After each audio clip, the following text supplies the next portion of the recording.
All right. Well, thank you everyone for joining us today. We're going to go ahead and get started.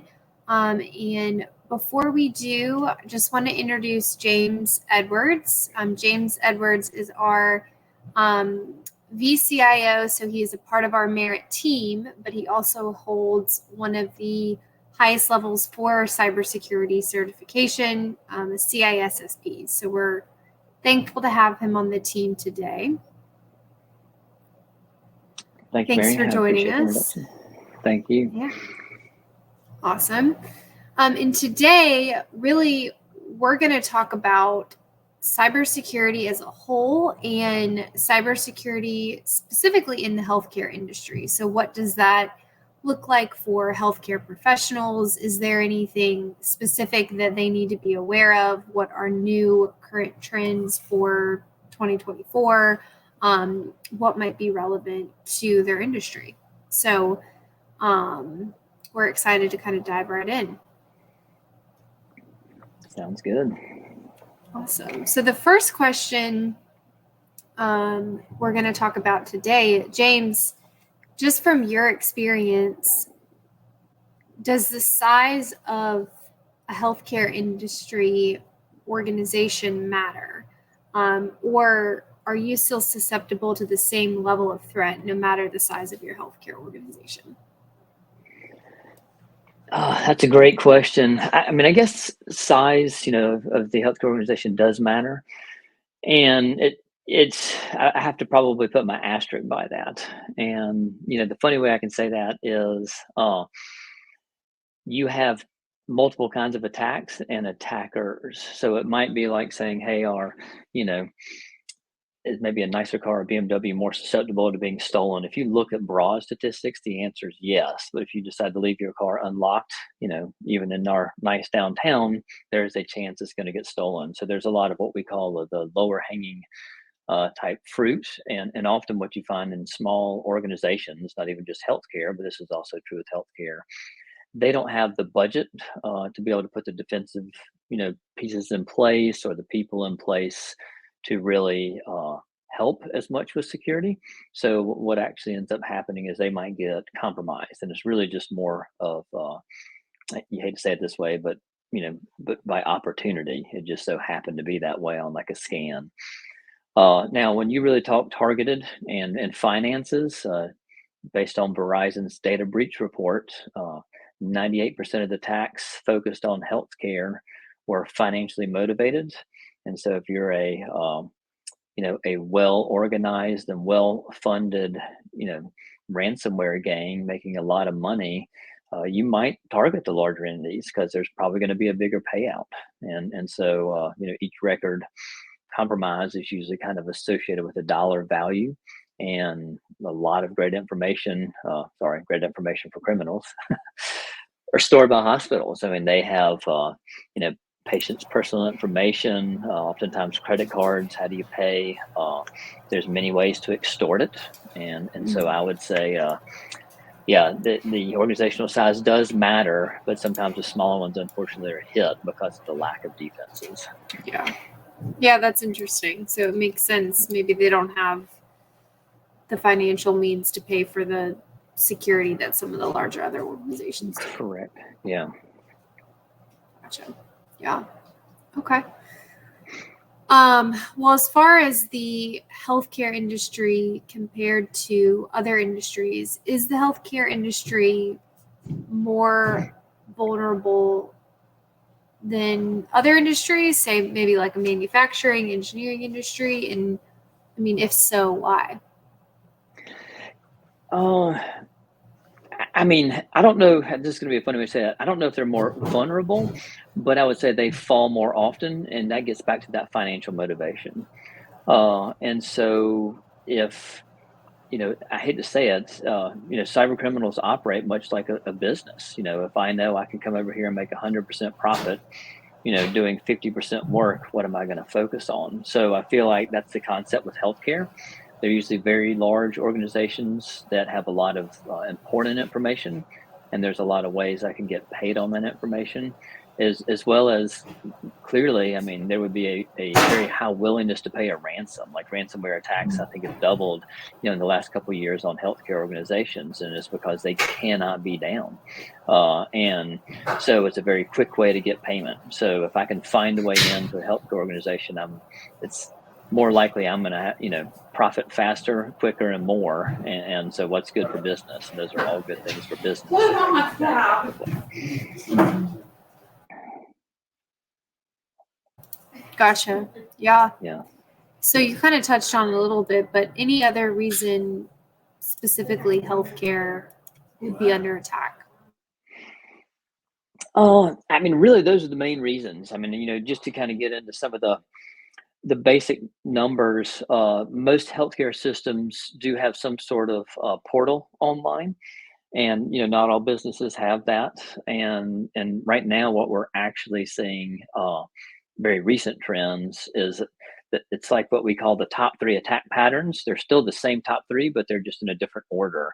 Where in system intrusion is actually the lead right now. So what that would actually mean is that cyber criminals are actually finding some sort of online vulnerability, and they're using that to actually gain the initial access into the hospital system.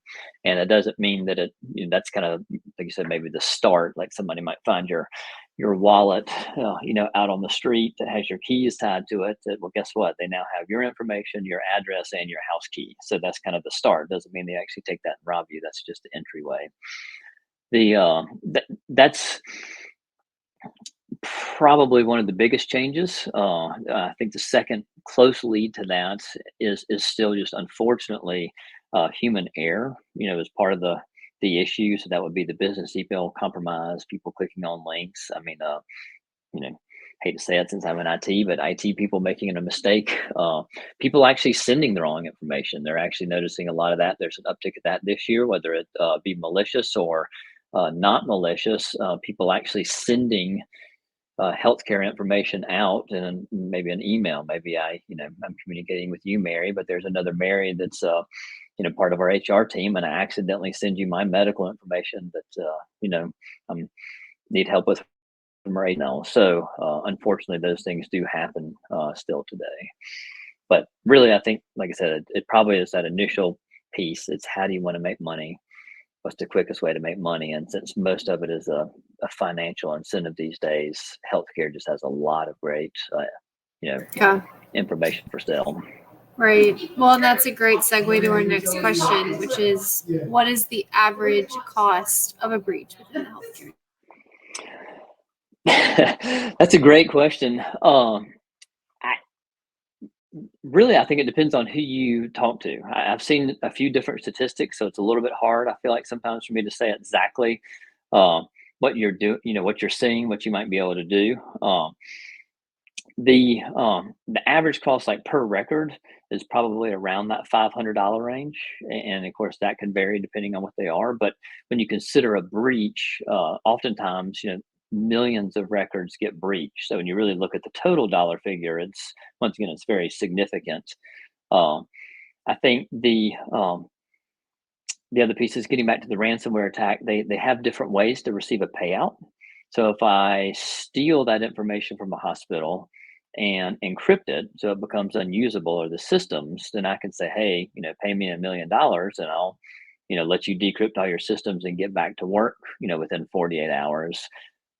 You think about how much a hospital makes or the patient's life, et cetera. That would be very easy. It seems like in your brain to say, well, we'll just pay him, $1 million. Unfortunately, it doesn't mean you always get your data back. But still, that would be one way, I could financially benefit as a cyber criminal off that.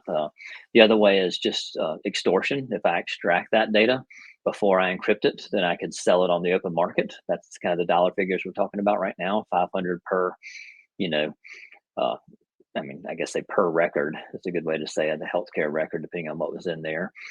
I think other ways people can actually do it, and what we're starting to see some now is they're coming back to extort the hospital space and say, "Hey, I won't sell your data now if you pay me this." So not only did I encrypt you, I'm coming back and basically it's almost like a hush payment of saying, I won't sell your data on the dark web, and that'll protect all your clients. And we're starting to see a fourth way to make money now, which is, unbelievable. But if I steal your information, Mary, what we're finding, because generally speaking, if you were in the hospital or in your doctor's care, they would have your email address, once again, home address. I would actually reach out to you directly as the criminal. And I'd say, hey, Wow. Mary, I have all this information on you, and here's your medical records or whatever it may be. And those could be sensitive. And I tell you, hey, if you don't pay me $200, I'm going to just, submit these for public, view, use, whatever you might say. So we're finding criminals are actually finding, almost four different ways to profit from that data, which Mhm. clearly is bad for us. But that's Yeah. how they're doing it. Why the healthcare space is under such attack. Uh, Hmm. so Right. Well, and then talk a little bit about the 5 steps you can take to prevent and then mitigate an attack like ransomware. well, I mean, there is.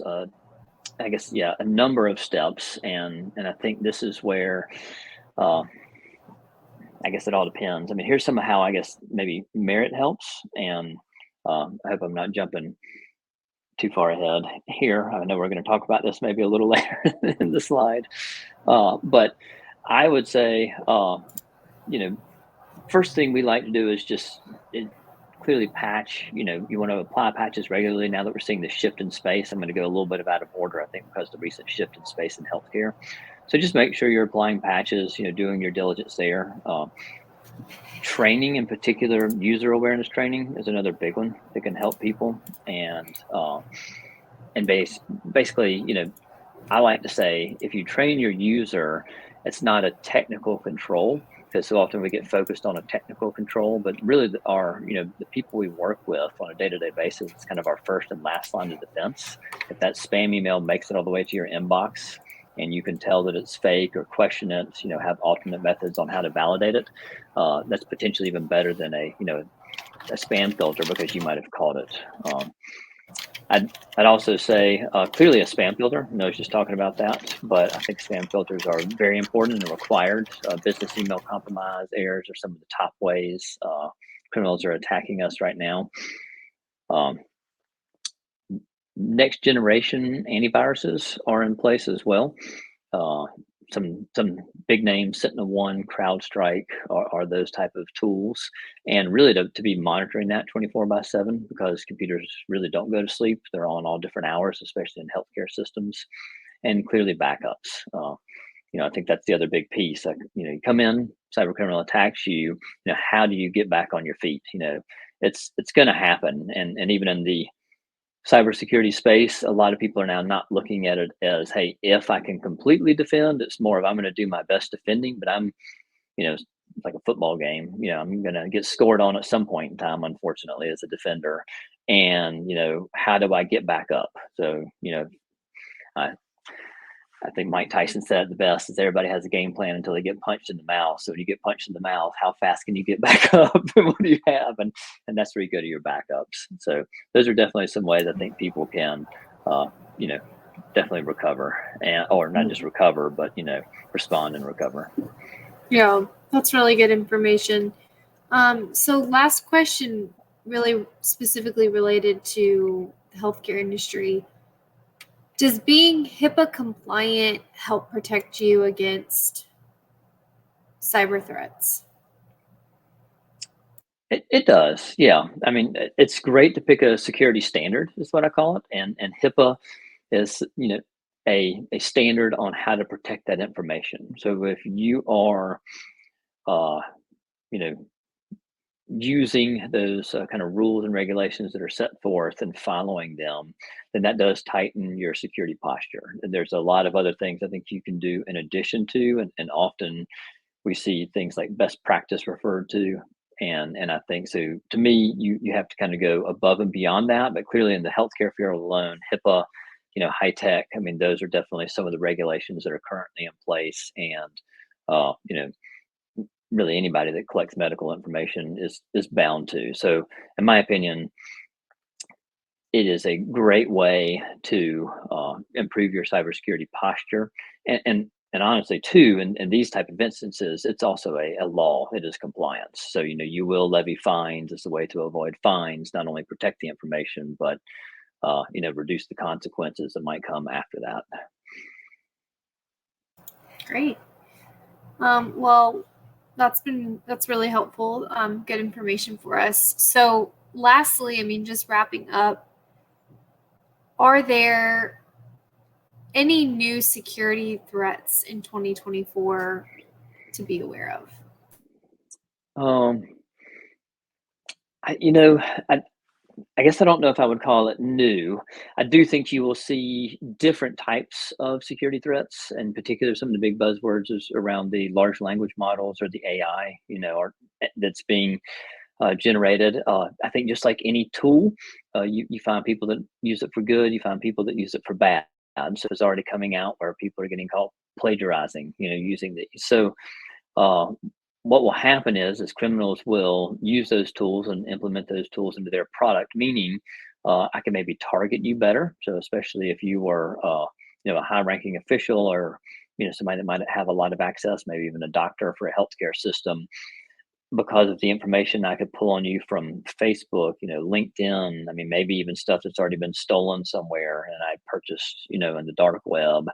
I could actually, use AI to generate a much more realistic email that you might click on of a conference you might have even signed up for, or anything like that. So I do think it's going to become trickier in the future on the ability of criminals to use AI. I think another great example of that, and I was actually at a conference recently where a gentleman that used to work for the NSA kind of demonstrated, without trying to geek out too much here, but getting back to the vulnerabilities, he could take a vulnerability, listed by Microsoft in this particular case, and he was able to feed a large language model. It was actually Chat GPT, you know, a certain amount of information that literally was just from a website and some web links, and basically asked it to create what we call a proof of concept code to basically exploit that vulnerability.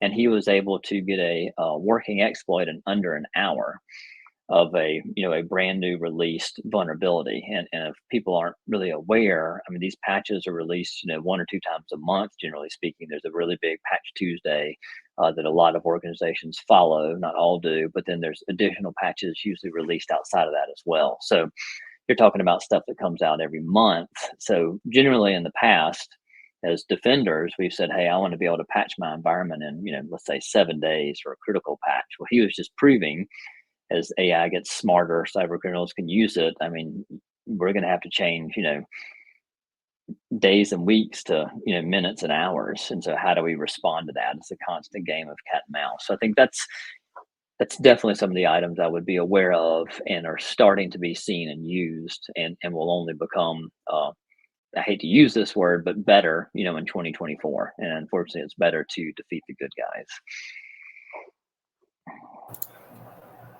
Great. Well, thank you, James. That's been very, very insightful. And if you have any questions, anyone has any questions about anything that they heard today, or they want to talk more with anyone at our team and one of our experts, you can contact us either at the number or the link below, and we'd be happy to talk more. Awesome. Thank you for your you. time, Mary. I really do appreciate it. Thank you. Thank you. Bye-bye. Bye-bye.